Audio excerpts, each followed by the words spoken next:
kita selesai. Wallah subhanahu wa ta'ala a'la wa a'lam bissawab. Sedikit tentang GSB, cerita kita sini. GSB cerita dah kah? Sikit je.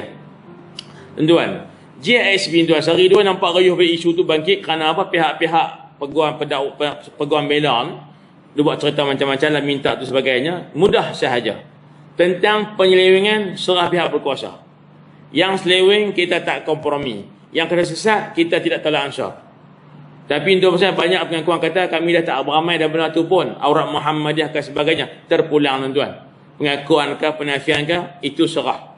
Tapi saya nak kaitnya ialah bagaimana tak patut alasan penyelewengan tadi oleh pihak GSB tutup perniagaan mereka. Tu je. Ini yang saya nak sebut tuan. Kita rasa macam ada sikit ralat.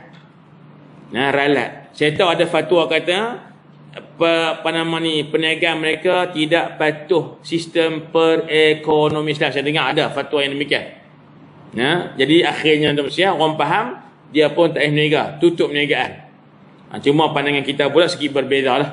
Yang seleweng kita tak akan kompromi, tak akan boleh terima dan sebagainya. Kalau ada betul, silalah siasat, silalah nasihat, silalah minta bertaubat. Tapi banyak lagi pun yang sesat, yang patut buat dengan yang sama. Syiah pun demikian. Tuan-tuan, Mila Ibrahim ada juga. Tuan-tuan, banyak Wahabiyah pun tuan-tuan yang melampau lah. Wahabiyah yang melampau patut juga. Salah juga tuan-tuan sekalian. Yang melampau saya kata tarikat yang kata mengarut apa patut ambil tindakan juga.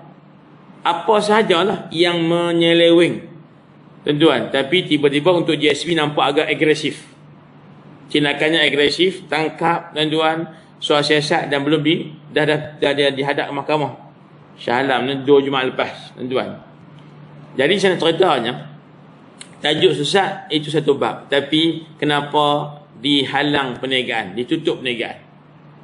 Dan kanak-kanak yang dikatakan 400 orang yang ditangkap tu masih dalam tahanan, tak dikeluar sampai hari ni dah lebih dah sebulan dah. Ni pun undang-undang daripada salah ni. Atas alasan apa kanak-kanak? Tak apa, saya tak mahu sebab tu. Cuma nak kata tak patut untuk disita perniagaan. Kenapa? Mudah sahaja. Tentuan bincang bab muamalah, bab jual belikan, berniaga, melabuk, pinjam, sewa tuan-tuan, upah dan sebagainya. Tak ada pun syarat sah orang yang nak beli ke yang nak jual ke kena Islam baru sah. Betul ada orang yang dia tak faham benar ni. Ustaz, saya pergi beli kedai bukan Islam. Saya nak angkat, saya beli, saya beli barang. Dia tak Islam Ustaz, boleh ke? Dia bertanya soalan tu. Jawapannya, soalan tak patut tanya. Kerana tak syarat pun pembeli ke penjual, penyewa ke, tuan-tuan, penghutang ke apa ke adalah mesti Islam. Sebab tu bab muamalah dia luas sikit. Bukan Islam pun boleh tuan-tuan untuk melakukan aktiviti perniagaan dan sebagainya. Tak apalah.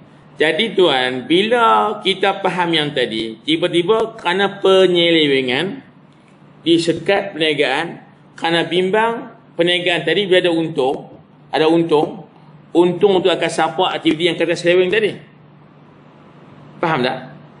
Alasan yang diberikan ialah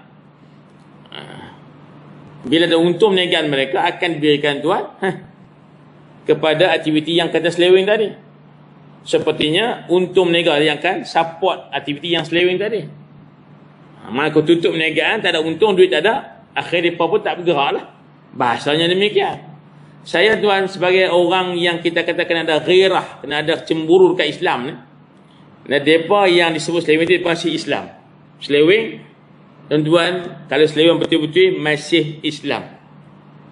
Baik. Jadi, apa sahaja yang boleh merugikan orang Islam, kita patut cemburu.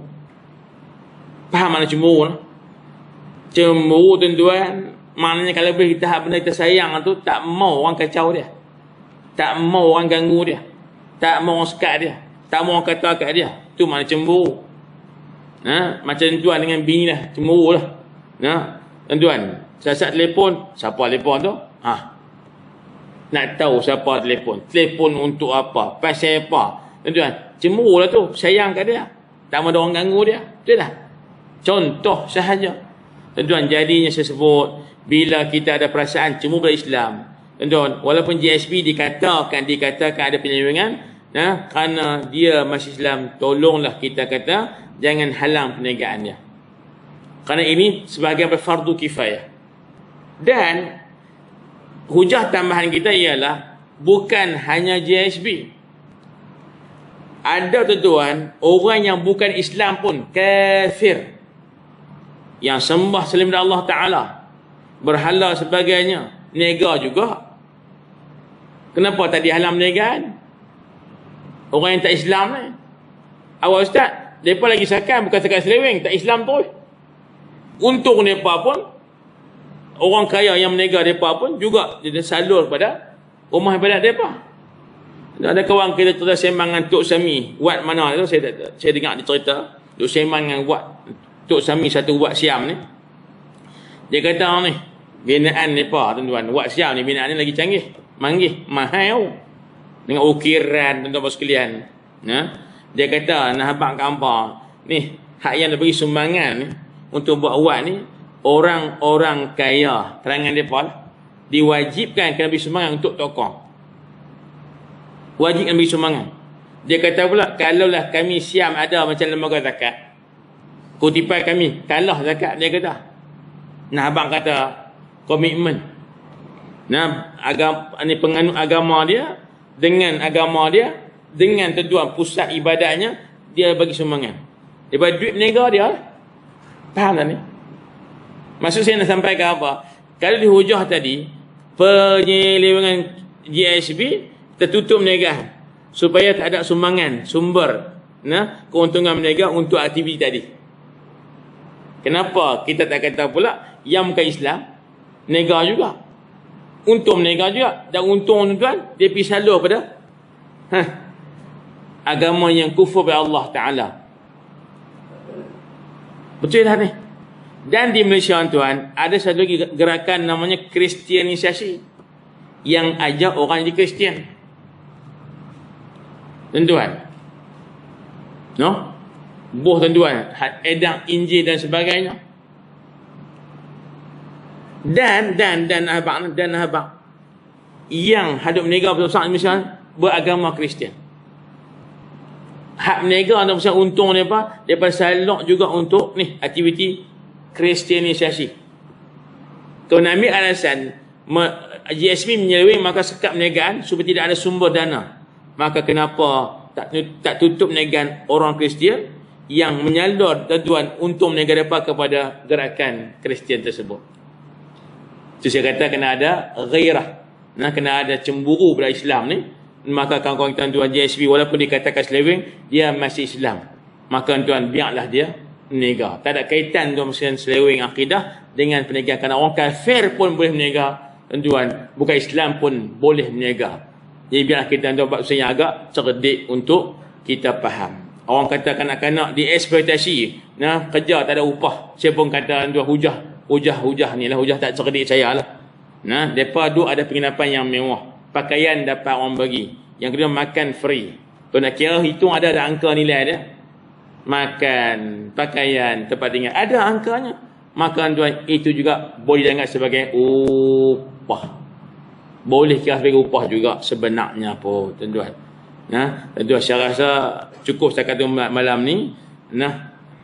Mungkin kita dah dengar macam-macam ulasan berkaitan dengan GSB ni. Harapnya biarlah tindakan kerajaan tu tuan-tuan mengambil kira juga tentang ghairah, cemburu kepada Islam dan juga orang Islam sendiri.